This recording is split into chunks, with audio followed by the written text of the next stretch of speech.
Welcome back, everyone, to Seriously Curious, a podcast all things UX for business strategy and design. I'm Chris Rockwell. I'm president and founder of Lextant here in Columbus, Ohio, where we're working on keeping people we design for at the center of innovation and design. I'm super excited today to have McKay Featherstone with us, internationally recognized product development and customer experience design leader. He's currently Senior Vice President of Innovation for THOR, where he's working on the future of recreational vehicles for mobile lifestyle.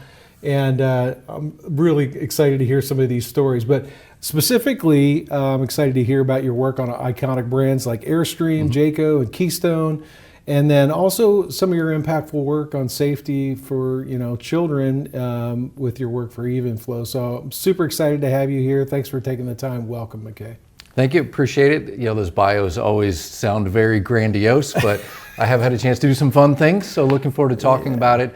In fact, you mentioned Airstream, which is a brand that I worked with and led design at for many years. And really that arc of my career has bent towards this outdoor lifestyle, helping people be more mobile and designing those experiences for them. Yeah. Let's start with that. I mean, tell us a little bit about your journey. You were at Purdue University and then Indiana University, and how did you get into this career? So I don't know if this is probably bad career advice, but literally my journey has been doing things that I always said I didn't want to do. So I'll walk you through it. There's something in there around like liking a challenge or learning and stretching. But so I have an engineering degree from Purdue, and there was a point where I absolutely did not want to be an engineer. So I tried my hand at that and enjoyed that for many years. Business MBA degree from Indiana University, kind of same thing. I never wanted to go into marketing, so of course that's what I did next. And even a little bit of sales and some other steps. But my career has been mainly a blend of technology, so engineering, as well as marketing and understanding customers, customer insights, segmentation, with, I think, a passion for design. So I've had a chance to lead design at a couple of organizations, but it's not because of my training, what I've learned. It's because I think at least I've was able to recognize the power of design and be able to translate that to a business context.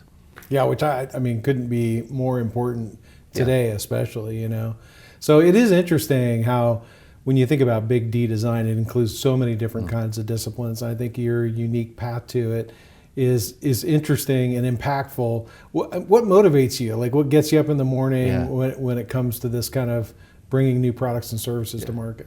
Excellent. There was a point in my career where, and actually this was a designer helped me find this. For me, it's a funny story. So I'm in my 20s working in consumer electronics.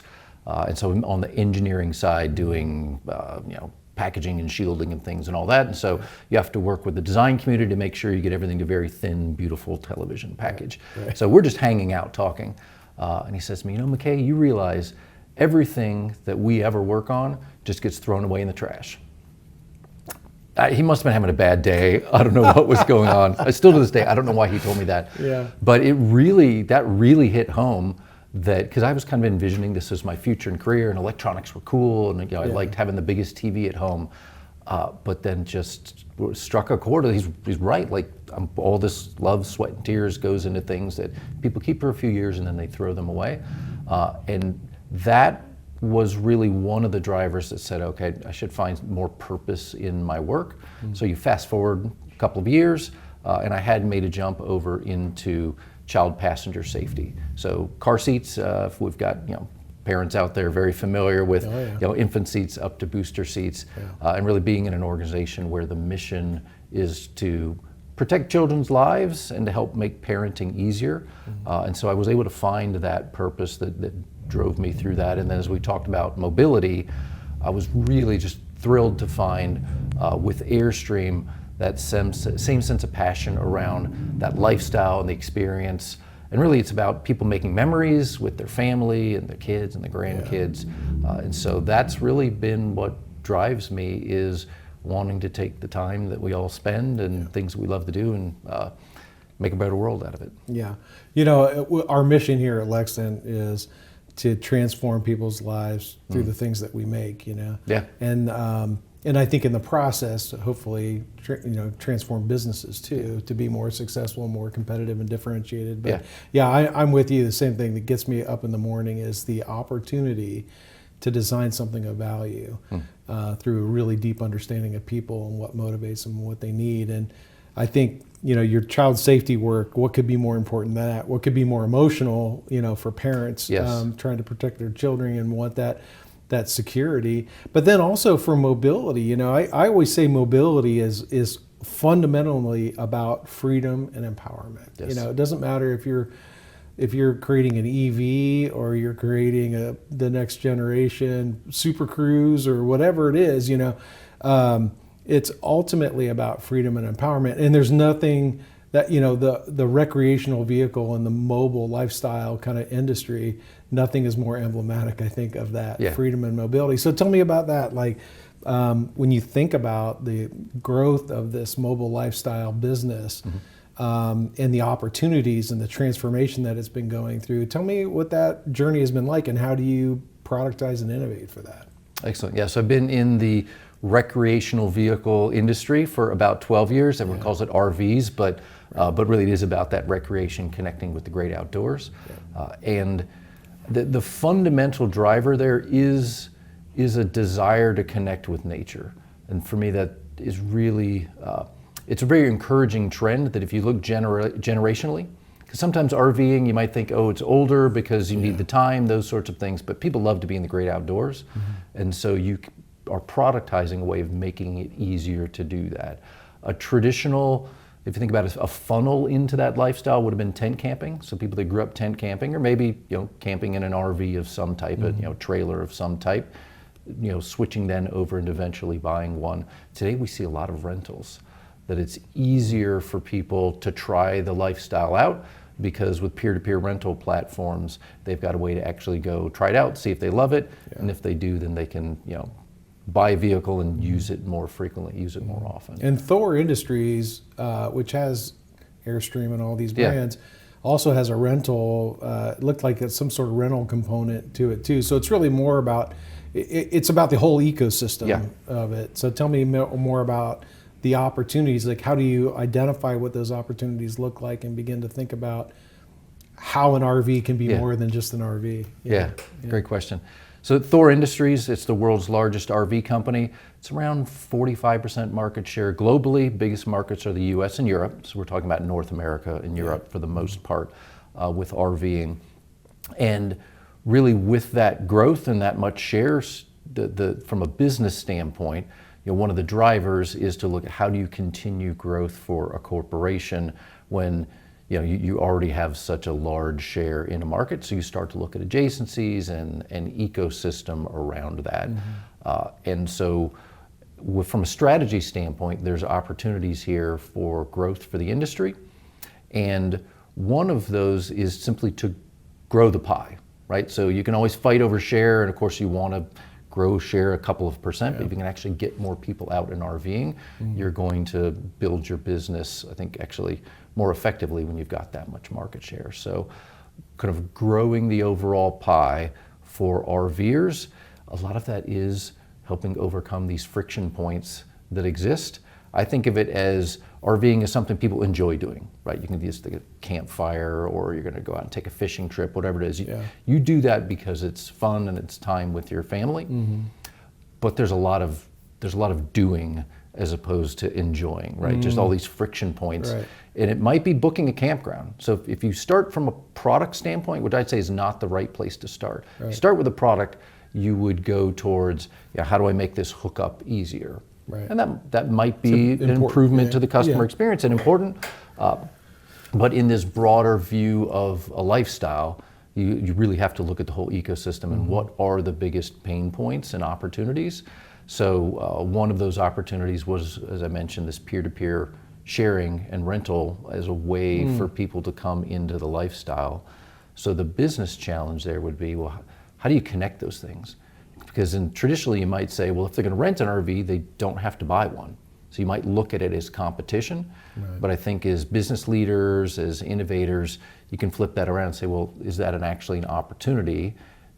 basically, rent as a trial to purchase. Yeah. Now you can start to envision an opportunity to connect those two things together and literally digitally connect those two things together. Yeah. So if someone rents and they have a great experience, that's a great time to hand them over to start shopping for an RV so they can continue on with that lifestyle.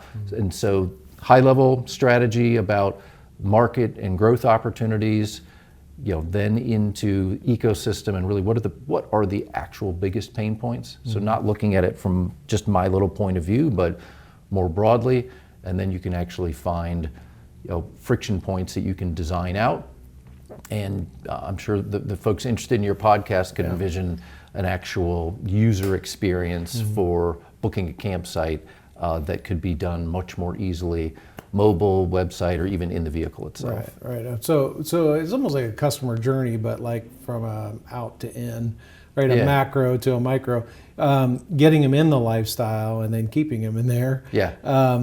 This is like one of the most expensive things you could ever purchase. So it's not something somebody's just going to write a check on a whim. Like, I hope this is something I'm going to enjoy. So I love the idea of giving them first moments of truth where they can begin to understand and project themselves into a future. Is this a future I want to have?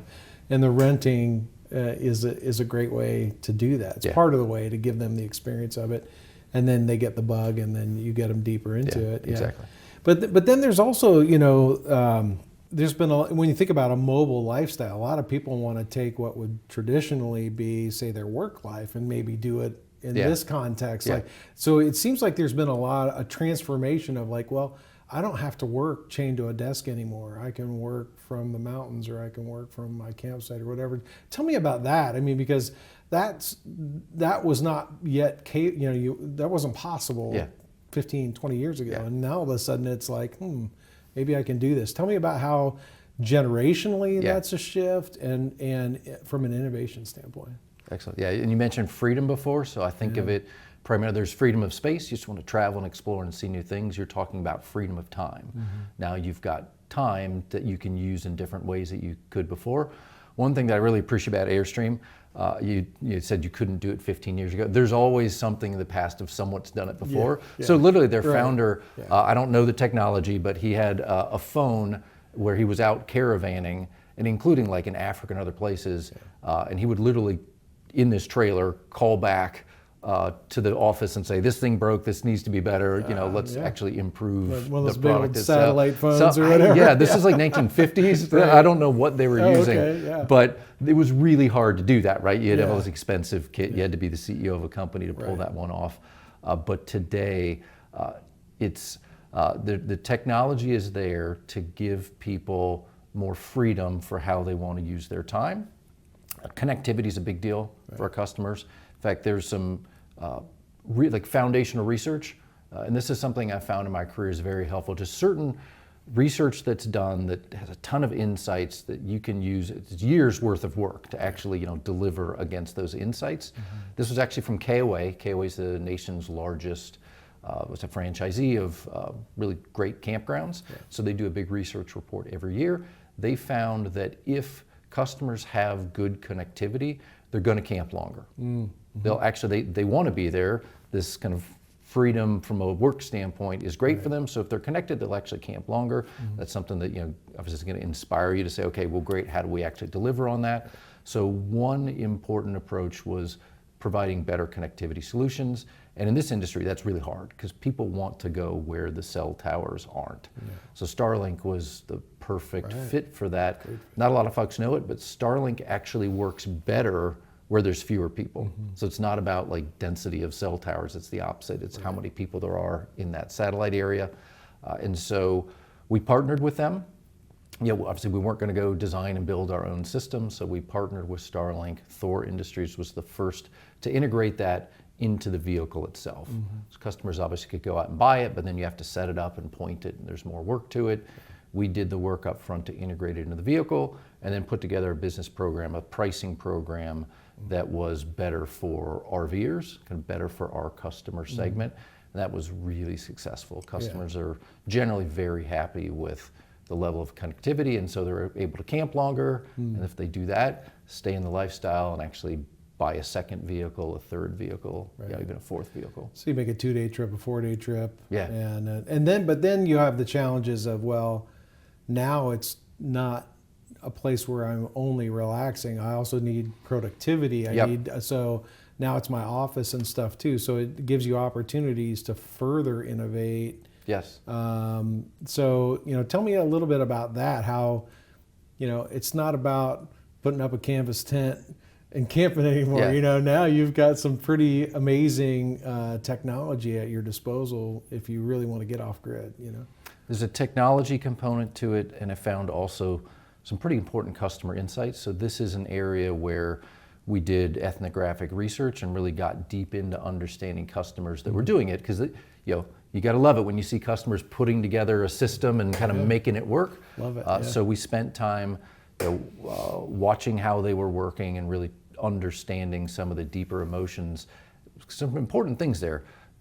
There's a real sense of fear if you're working remote and you don't have connectivity. Yes. And it goes out. Now you're the person that suddenly it's in front of everyone. Okay, well, they're not here and they're not connected. They're going to miss out on the meeting, or if it's a little bit spotty. And so there was this really surprisingly strong attachment put to connectivity, but also the space that you're in. Right. I've worked with a gentleman who worked from his boat for many years, and I appreciate how he did that, because like the first couple of years, you never got to see the background. Yeah. Right? You didn't know where he was. And once you get to the level of trust, then you can see, okay, like you're in the Bahamas, and that's beautiful and amazing. So we actually did design some vehicles that had a space dedicated towards remote work, and understanding what's in the backdrop, noise control, all those sorts of things was even more important, I think, than in a home office, because you needed the vehicle to convey, I'm working. This is not a vacation. That's really important. Yeah. So we designed basically a space that communicated to others that you're at work, Love it. even though you had this mobile lifestyle. One other thing I thought was really impactful and just a cool insight from doing the research is that with this idea of work and of a work-life balance and vacation and travel, the thing that really attracted people to that is reducing the time to get into the outdoors. Basically, you're going to work a full day, but once that day is over, you literally can open your door and you're exactly where you want to be. Right, You're not packing things up, taking the big road trip, all of that. That was the insight from the customers, was that by bringing their work life with them, when the day was over, they were instantly now relaxed and doing the outdoor adventures they wanted to. Interesting. Speed to play. Like Speed, how fast can I play? That's really good. That's exactly it. Yeah. Yeah, but I love that idea too of thinking about the emotional aspects of working off grid, because we all have an interpersonal brand, right? And when that breaks down on a remote meeting or whatever, like it happens quick, Yeah. And so the ability to sort of maintain the perception of you and your brand, or because I've had that same experience. And it's interesting how the tools have begun to compensate. I can blur my background if I don't want to show too much, all that kind of thing. Exactly. But these are emotional things. Like, how do I establish confidence and trust in the things that I'm investing in? Speed to play. How do I better take advantage of the opportunities I have in my life to relax or play or be where I want to be? And I think that certainly pre-COVID, but even post-COVID now, you're seeing more generationally people are just like, I'm going to prioritize my free time. It's beyond work-life balance now. It's just something else. It's like this work-life integration. That's exactly and so that's interesting, and I think maybe interesting implications for the RV industry or the recreational lifestyle. Yeah, certainly it's great for the lifestyle. It's good for the industry. Yeah. And from a business standpoint, one of the I think important insights off of that, because I'm not a designer. A lot of great designers out there and great researchers as well. But when you get into that emotional territory, there is less price sensitivity. So some of this technology is not cheap. If you look at an average person and ask them to pay for Starlink, which I think now at the time maybe $150 a month, it's not cheap. So you might wonder, is this something we should take on as a business? Are there enough customers out there willing to pay this much for this to make sense for everybody or not? But when we had that insight of really understanding how important it was to them, their personal brand, like you said, okay, we decided to go for it and actually put it out in the market, and it was successful. Yeah. I mean, the emotional aspects of it. It's really about value, at the end of the day. We think about like the emotional and functional benefits that you get from an experience. That translates to value. And if there's high degrees of value, then people are less price sensitive, right? Because they know they're getting a high return on it. Right. And this is, we think about customer investment. When people buy a house or buy a car or buy an RV, they are invested in it, like both emotionally and monetarily. So it needs to pay off, that they're sensitive to ROI. So being value driven, it just makes so much sense. I love that. Now, let's talk about Airstream for a minute. I mean, I think about Airstream, there aren't too many other like iconic brands like that. This like retro futuristic thing. And I imagine having innovation and design responsibility for that probably causes you some sleepless nights. Like, how am I going to innovate around this without like compromising what, the iconic status of that? So tell me a little bit about how you manage that in your time at Airstream and with THOR. Yeah, excellent. One, actually no sleepless nights. So that's good. And I attribute that to the strength and the clarity of the brand. Oh, right. And it's hard to describe, what it's like versus if you haven't had it, but when a team is aligned, the mission is alive in the building, just things get easier. Decisions, you don't have to wrestle as much as decision because you've got clarity of where the business is going. So I'd love to share a couple examples of what that looks like. One is the almost identity of the founder. Wally Byam founded Airstream 1932-ish, actually out in California. He built the company, and his vision is still alive. So credit to Bob Wheeler, who's the CEO there, but at a strategy retreat, we literally brought a cardboard cutout of Wally Byam and stuck him in a chair, and he was in the room while you're talking about like Weekend at Bernie's kind of exactly. But it was just a nod to having that spirit still alive. One of his sayings that's carried forward, and during my time I tried to help to carry that forward as well, is that let's make no changes, only improvements. Interesting. So it's the antithesis of the planned obsolescence of the design cycle, where it needs to look fresh and new, new colors. Here's the new model year, and that's really, I think, unforeseen consequence. But it's helped Airstream become an iconic design because you don't change it just to change it. So if you look at one today, it's not that different than it was 10 years ago or 30 years ago, because it's a really good fundamental design. It's aluminum, tubing, and riveted. It lasts forever, and so I think the brand's become iconic because they've got that focus on only improving things. But you said something really important earlier, which is the difficulty in a business context is, they're beautiful, but if you make your money selling new ones, now your challenge is, how do I convince a customer to buy something new that looks exactly like a used one, which could be $30,000 or $40,000 or more less for the used one? So you have to keep on, it's almost like this positive treadmill. You have to keep improving it. Because if you don't, there's no reason to buy a new one, and then Airstream won't be a healthy, profitable company. So we focused, from a cultural standpoint, we focused on improvements, didn't mess around with the styling and of the look of the vehicle to try to attract customers, but actual functional benefits. And some examples, air conditioning. So of course these vehicles is a house on wheels, you've got air conditioning. In a lot of RVs, you'll see an air conditioner that's kind of just blowing air right into the living space. It's really loud, much louder than it would be in your house, where that air conditioning unit is kind of outside of the house. So with a new design for the system, we were able to move the air conditioners out completely on the roof, and all of the ducting, so it operated more similar to your house, dramatically reduced the noise. And that actually brought customers in to buy a new one. So there were customers that owned an Airstream. So at that point, I guess you have a used Airstream. And it was a reason for them to actually come in and buy a new Airstream because the experience was so much better for them. So it doesn't mean you can't innovate, right? I mean, Yeah. and we talked about value-focused innovation. That's an example of value-focused Yeah. innovation. But you can do it without changing the signature design Yeah. language or the iconic things that make it what it is. You know? Exactly. Advanced battery systems, solar, water recirculation, those are all about the resources you need to go where you want to go and stay there. So you talked about freedom. It's one thing to get there, but if this is off the grid, if you actually want to stay there for a week, you need those types of resources. So I found it easier to innovate because of the constraints. This is something that really has become foundational for me, that there's compromises, right? And compromise is typically not a good thing. And there's constraints. And we say, okay, these are givens for our business, or our design DNA.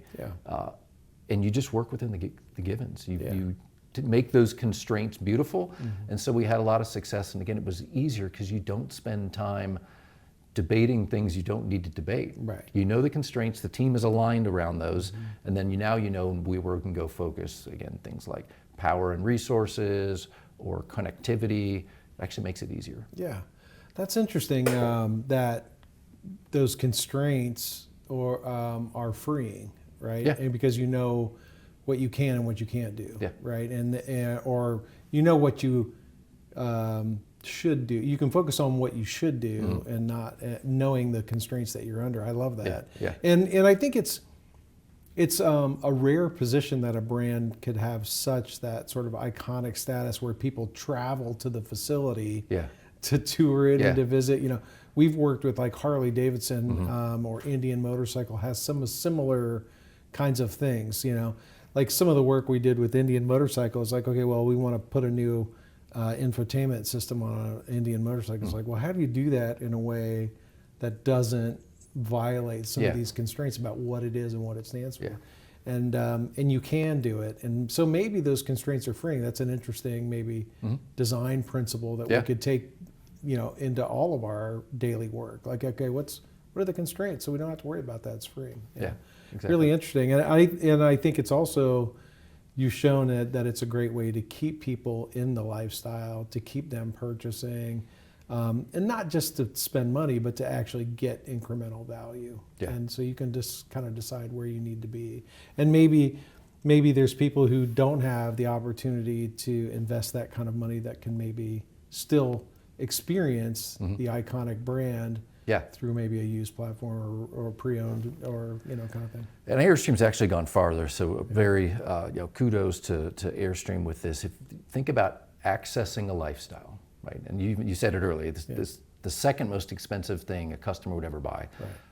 Probably less than your house, not always. They can get expensive. Then you've got a trailer, an RV, and then a car. So it's really expensive. And you don't actually need one. We'd love to say you have to have one, but you don't. It has a value, but you don't need it. Where you, for the most part, need a house, need a car. Right. So there's a real challenge there.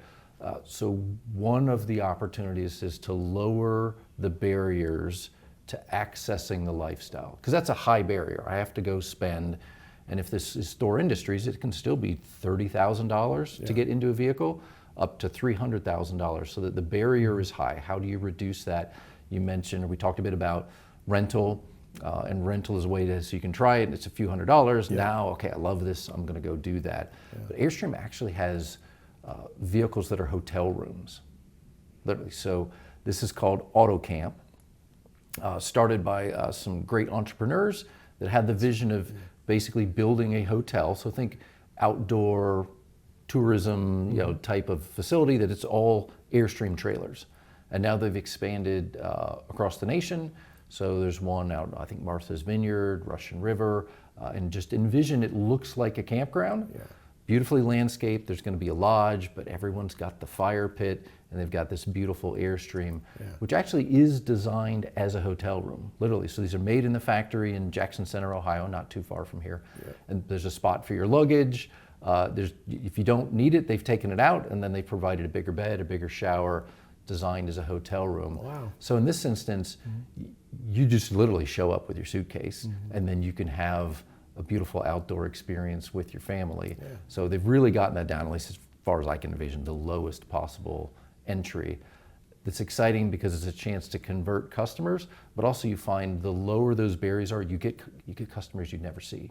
Right? People self-select.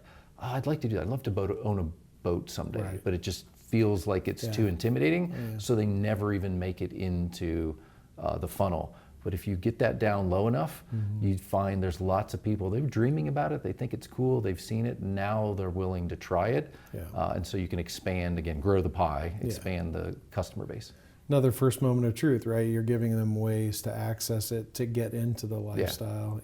I love that idea. I'm going to have to look that out. I'd love to stay in that, something like They're that, cool. as opposed to, your Holiday Inn or your Courtyard Marriott. I will say, as we kind of go through all this, sometimes these things feel like there's grand strategy for all of this. A lot of this is so just organic, opportunistic. I find keeping an open mind to the possibilities is really the magic. If kind of whether it's business leaders or design leaders are just focused on here's the brief and exactly what it says, and kind of, I've got this task to get done, you'll get that task done. But these kinds of things happen with a broader mindset, a willingness to try something different. Doesn't have to be a grand strategy. It can be openness to the possibilities. Well, I think that's where some of great innovators, how they work. I mean, they're hyper noticing, right? The world. And if you think about what it's like to travel and to stay in a hotel, that's sometimes the worst part of the experience. You have to endure it in order to enjoy the place that you want to go see. So, the kind of work that we would do in research, right, to understand current experiences and desired experiences could reveal a lot of those kinds of things. It can happen organically, of course, and opportunistically, but I think there can also be a real purpose to it as well, and you wouldn't have to look too far to say, hey, what's painful about a travel experience? Well, the plane ride in the hotel, and Yes, I do have to say, and this, I don't know if you'll appreciate this or not, but whenever I travel and I'm flying somewhere, and if I have a bad experience, it makes me happy, because it means more people are going to want to go out on the road and take an RV trip and not deal with airports and all that. So it's good from a business. It helps offset. That's a great way to look pain. at it. It's the sunny side for you. Sunny side, For sure. I appreciate that. Okay, so that's amazing that you can innovate within that kind of world within Airstream. Now, you mentioned, I think, on a call the other day that there's an Airstream museum. And your work is in the museum. That has to be amazing. What an amazing feeling. Tell us about that. Yes, thank you. It's super cool. Maybe a couple of thoughts around that. So Airstream, you talked about customers actually coming to, so Jackson Center, Ohio, kind of the joke, it is the center of the universe for all things Airstream. Been there since the 1950s. So manufacturing is all done, all of it for the world is done in Jackson Center. It's an amazing community of people there. And maybe 5 years ago, they built a heritage center to be able to tell the story for people that were coming really to do the factory tour. That was the draw, and you can do this today. So I think it's 2 o'clock every day of the week. I'd encourage people to check online for that, and you can come and actually watch Airstreams being built. So you actually had busloads of people showing up. Now we can also tell the story of the brand and the history of the company. And the collection of Airstreams is amazing, going back to the 1930s, all the way up through to today. And so I'll talk about today, and then there's a business insight here as well. So I had the privilege of working on an innovative product that was about the future of towing. Because in that business, your ecosystem involves the thing that tows it, right? So it doesn't go anywhere by itself. And with the electrification and the shift to different types of powertrains, that was a huge risk for the lifestyle because of freedom. And if you don't have the range in your truck, you can't get to the national parks. So this was the development. We partnered and developed a powertrain in a trailer. Simple explanation, if you got your truck driving, normally it pulls the trailer. Now there's actually motors and batteries and power, so the trailer follows behind the truck. So kind of if the truck got 300 miles of range without a trailer, now it gets about 300 miles of range with a trailer. Nice, okay. So innovation, a test case, a prototype that actually worked and went on, actually out on the road and trips. There was some update. This is something else I really love about this product. We did updating to some of the lighting, and we made aerodynamic enhancements. So we gave feedback to the customers through the lighting for things like charging. We improved the aerodynamics. We didn't change it, right? Made an improvement to it. And it was a standard shell off the line. So if you look at it, think of the aluminum shell. We literally took a standard shell right off the line.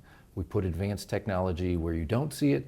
We improved the aerodynamics, so a clean, underbelly, clean roof, some fancy things at the rear of the trailer. So it looks really cool. It actually looks even more retro futuristic. Okay. But that's because it would perform better and get more range. Nice. So it was both, it ended up being a beautiful object and one that had some real functional innovation. And so it's over actually in the museum now. And if you have a career and part of your career is at Airstream, it's pretty cool to know that you've created something with enough value that it's actually in the museum. Yeah.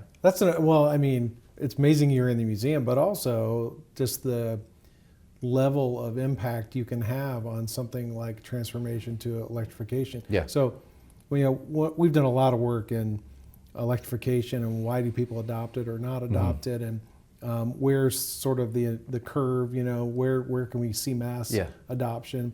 And to me, right now, at least with passenger vehicles, electrification, it's just like an ICE vehicle, an internal combustion engine, but with baggage. You have to modify your house, and you might run out of range and leave your family stranded and things like that. So, but that can't be the value proposition. It's just like your old car, but worse. But worse, yeah. So, the idea of can we add value? Yes. Can we combine it with other technologies to either add value, or can we radically simplify the ownership process? You've done both. Yeah. By thinking about outside, like, okay, I can't impact, the Super Duty truck or the electrified truck, but I can boost it. I can give it more. Well, that's an amazing example of innovation. Yeah. That actually went one step further, and has also opportunity at the THOR level, so across all of the family of companies, because this is exactly where we started. We knew there's risk. Like, where's EV headed? And that's come to pass. Infrastructure. There were a lot of factors outside of our control. So we were looking for unique benefits that weren't dependent on these other things.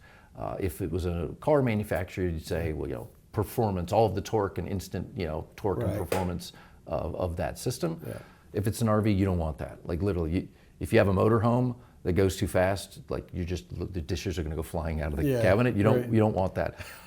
But having power, and now large amounts of power, the amount of power that you can move a motorhome or a trailer around with, is a huge amount of power to run your air conditioners and your lights and charge your e-bike, like 10 times the amount of power to do that. So now you've got, we talked about freedom of resources. You've got this huge resource that you're basically taking with you for free. Yeah. So at the THOR level, we actually designed a system that could take an automotive, high voltage, big DC battery and turn it into the power of your house. Yeah. And really no one was doing that, because in a car you don't need to run those things. Right. But so basically literally the wall sockets, you can take the battery from the car and now you've got like wall sockets to plug in blenders and everything else with. So that there was a unique benefit to an EV powertrain to help give customers freedom to go off grid. And so we actually designed all the electronics interfaces to be able to do that. Nice. Those types of systems are actually coming to market now, not just in trailers, but on motorhomes as well. Just there's releases happening. You'll see next year vehicles coming to market with that. But it was the team, and I'd say team almost really pressuring themselves to unlock new benefits. Nice. Because we knew how much was outside of our control. We focused what was inside our control. We found some new opportunities and then undertook the electrical design work. Yeah, it reminds me of like Ford's new power boost on their F-150, right? 7.2 kilowatt generator in the back, and I've heard some stories about people who will run their recreational vehicles from the back of their truck. And so similar. They were first. Similar kind of idea. Yeah. Yep. Exactly. Yeah. Just a much bigger battery than attached to it. Yeah. So that definitely I've found you can unlock new benefits really with that type of focus on the customer and the experience. You mentioned the museum, though. I think another really, for me, it was a powerful business insight, because the museum isn't just all of the success stories, but it tells, here's everything that Airstream's tried over the years. So you do get some really iconic, beautiful vehicles, or it talks about a caravan, through Africa. But then there'll be things like, there's a hearse. There's an Airstream hearse in the museum. Well, so envision like a 1970s aluminum motorhome. So actually made motorhomes that look like an Airstream, but turned into a vehicle that was designed to take people, I love this business insight, to take people from the funeral home out to the actual cemetery. So you think about what happens today, right? So everyone's together, and the family they should be together celebrating this person's life. They all break up and they go into different cars. And then you can see the fleet and everyone's going separate and then arrive back together. When the insight is, that the family would like to stay together through that whole period of that whole process. So if you had a big vehicle, you could fit, I think it was 18, something, 12, 14, 18 people in this vehicle, and then they can actually stay together through, the entire celebration of the person. So they took a motorhome and they turned it into hearses, super cool, like lounge seating and such. And then in the back, there's actually a place where you open a door and you can slide the casket inside the vehicle. There's a big thing, you can put all the flower arrangements inside the vehicle and head out to the cemetery. So really interesting business insight. Airstream does not make hearses today, right? So what you get is this arc of, here's the things of making improvements. These are the things that last over time, and they're still with us over almost 100 years, versus these dead ends of hearses. They made, it's called a fifth wheel. It's a really big trailer that kind of sits over the truck. Made them out of fiberglass. Looked nothing like an Airstream, completely different target customer. That's not with the company anymore. So literally there's times I would just go walk the museum, because you can start to see the detours. Someone's passionate. Oh, we need to go get into this market. It's going to be growth. It's incremental revenue for us. Is that going to end up in the museum? Or is this going to be one of these dead ends that goes for a couple years, but it's not core to the DNA and the promise of the company? Like literally having a museum on site helped you see what other people had tried before and try to hold the course for the brand, while you've got your time in the chair. Interesting. So you see what kind of experiments that maybe didn't go well. On one hand, I suppose it's empowering to think that you have the freedom to explore that kind of innovation, and on the other hand, it maybe, like you say, it gives you insight into what is long tail, what things are really more permanent, and with the brand. Exactly, and congrats for Airstream for putting that in, because usually those, like in a business context, those aren't always the stories that are told. So internally a company, sometimes, we don't want to talk about that one because it didn't go well. But those are the ones you should talk about. You need to learn from it. Seems like an amazing culture that you're working in, which is awesome. You mentioned something a minute ago, the idea of designing from the experience backwards. And when I think about your story about the EV, yes, potentially a threat to the business if it can't get the Airstream, you can't have your mobile lifestyle because you're limited by range and stuff, and how you've addressed that. But also thinking more broadly about the power requirements and things like that.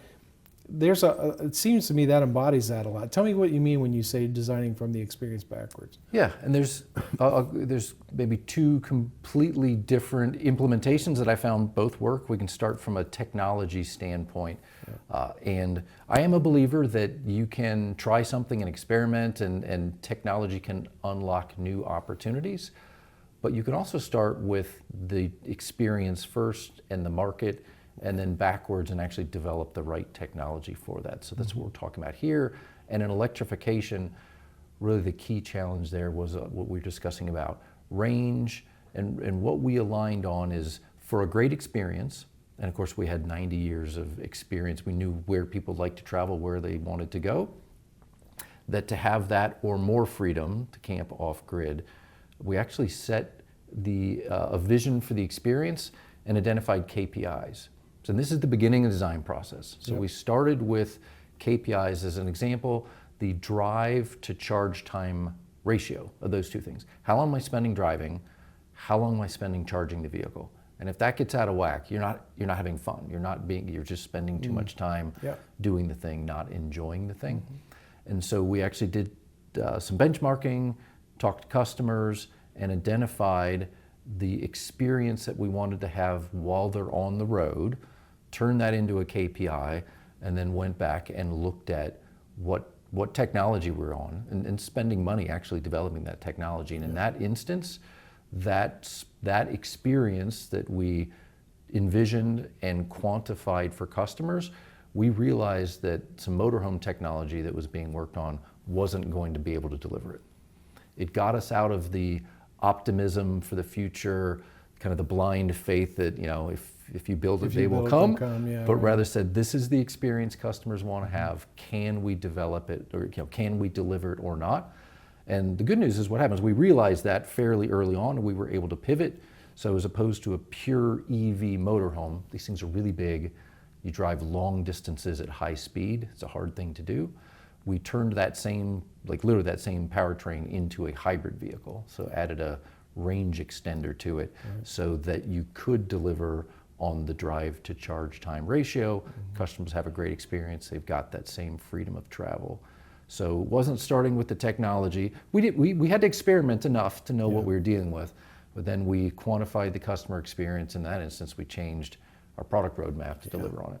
Yeah, I love the idea of experience metrics as KPIs. Yeah. You know what I mean? That you've been able to define what the future needed to be experientially and work your way back to the technology. Yeah. So it's not a technology looking for a home or a way to add value. You know what the value is and how you can shape how you deliver it. To me, it's similar to an idea I call experience value management, which is like, how do you think about shaping experiences such that you're adding value to the customer and adding value to the business? And sometimes that means investing in a particular area of the journey, and sometimes it means not, like maybe not investing in this area because it's not enough high value, or finding a different way to implement the experience in a way that's more cost effective to the organization, easier to manufacture, or whatever. So I love that idea of the designing the experience backwards. I don't know if you remember, Craig Vogel had this idea of, he called it backcasting. It was the idea of projecting people into a future and then backcasting into your innovation cycle. It reminds me of that a little bit. Yeah, it sounds very similar. The other place I've had success doing that is with interior design. So if you think about an RV, it literally is a house on wheels, so you're actually designing the interior. And there's a portfolio. This is where things can start to diverge. The outside of these vehicles, whether it's Airstream or other brands like Jayco and Keystone mentioned, they're fairly consistent. But the interior, you find people are attracted to a lot of different looks. And so you can create a portfolio of products on that interior. And so we would actually find an inspiration photo, but really focus on the experience. And typically, a lot of the RV industry is, okay, it's a beautiful mountain, right? You're out camping, that's the experience. But when you build out a portfolio, you can do things. We had vehicles that were really inspired by private jets, or we had collaborations with companies like a Pendleton Woolen Mill, which that's a beautiful product. It really is, here's the experience of the customer. Where, what's the backdrop? What location are they in? Who are the people? What is the environment around them? And then design the actual interior space to match to that customer. It's just a way, as opposed to having a design brief, which is important, and writing all the words down with a couple of inspiration pictures.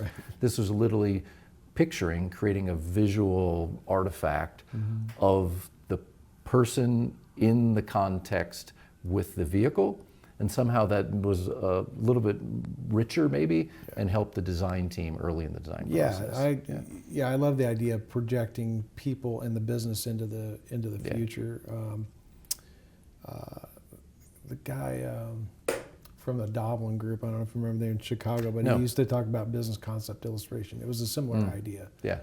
You represent the future in a way that you can describe the customer benefit and the business benefit before investing heavily in anything. Now, tell me, are these, when you think about portfolio, is it coupled to the brand and what you want the brand to stand for, like Jayco versus Keystone versus Airstream?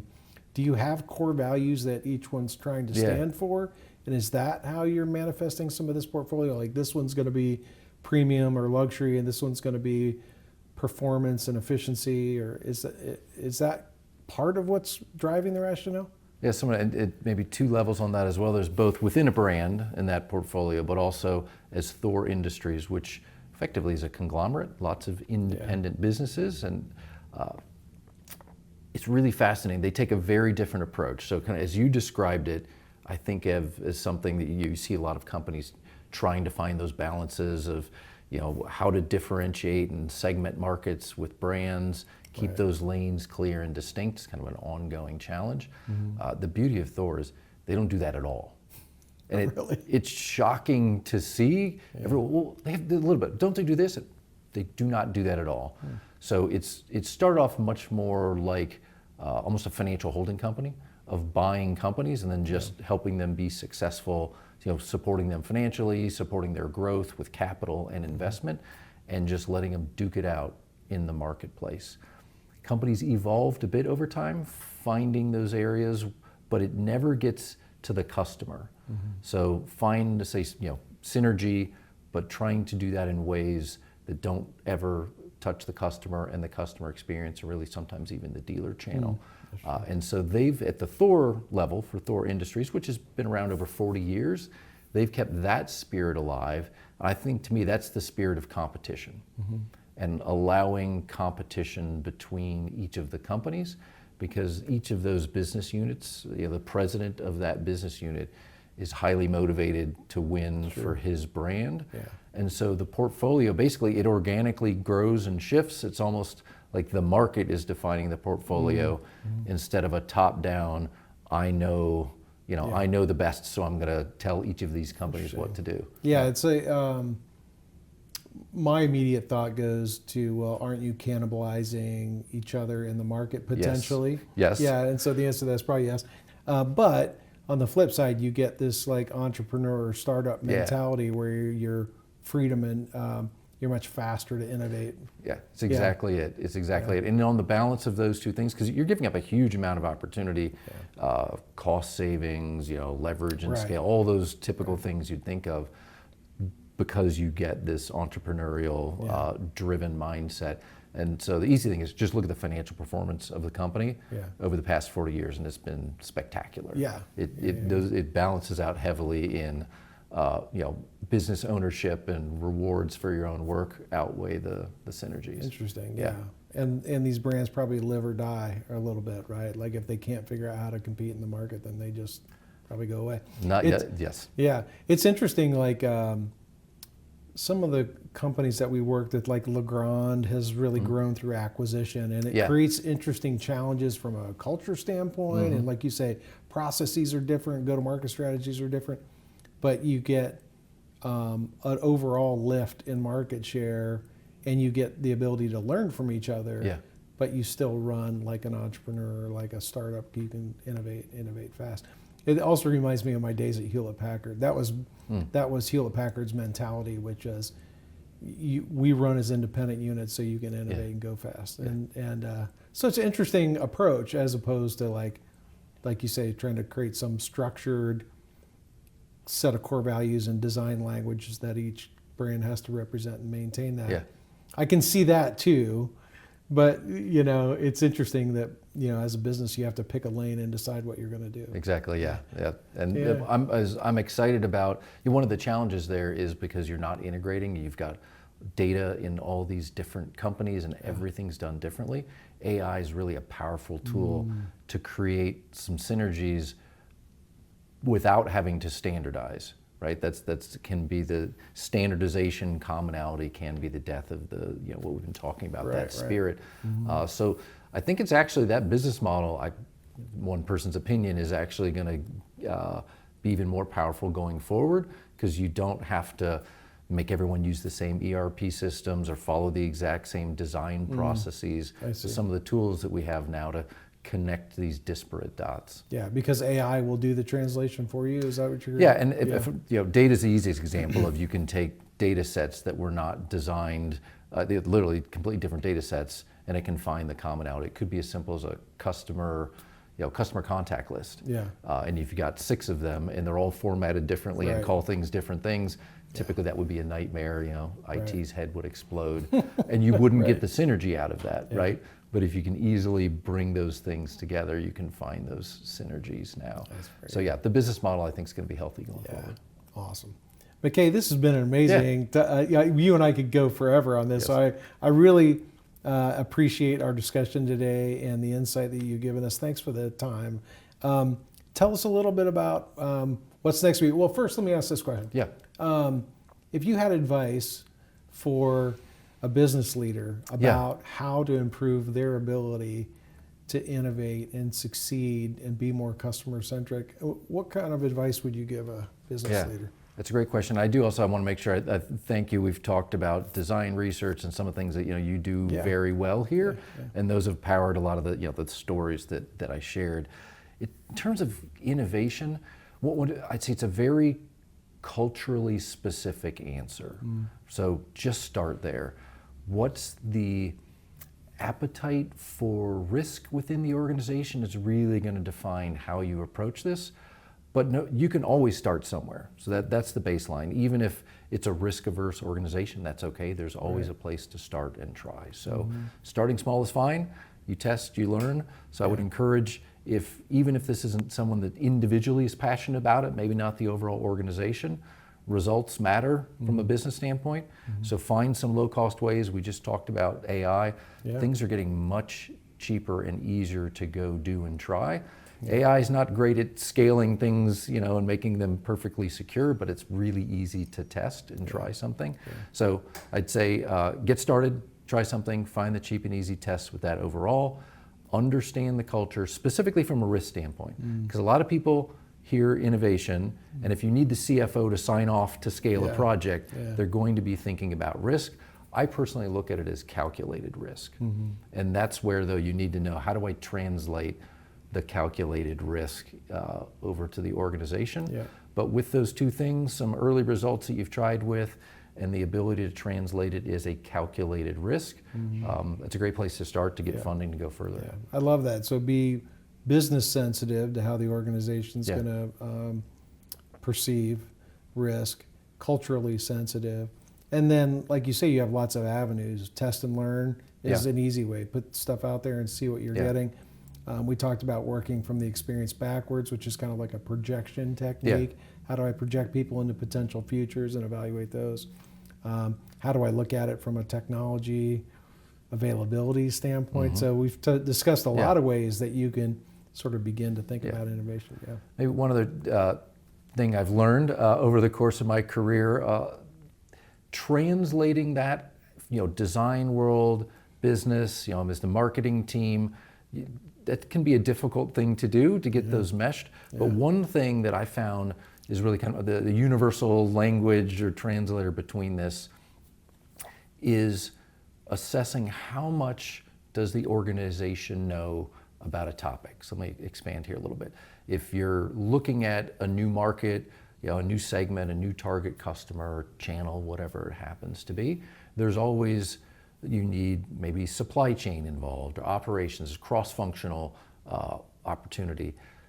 Everyone can easily translate how much do we know about these areas. So when I've been looking at early stage, what are the best priorities to go after? Literally dead simple. It's how much do we know about this customer? You know what, this is our customer, we're just trying to sell them something new. We know the customer, or maybe not.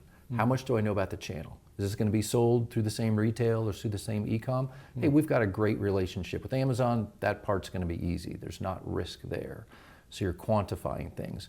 Going through, is the brand promise the same? This fits under our umbrella all the way through. Do we know how to make this thing? Is it a new piece of technology and we literally don't have the equipment to be able to do this in-house?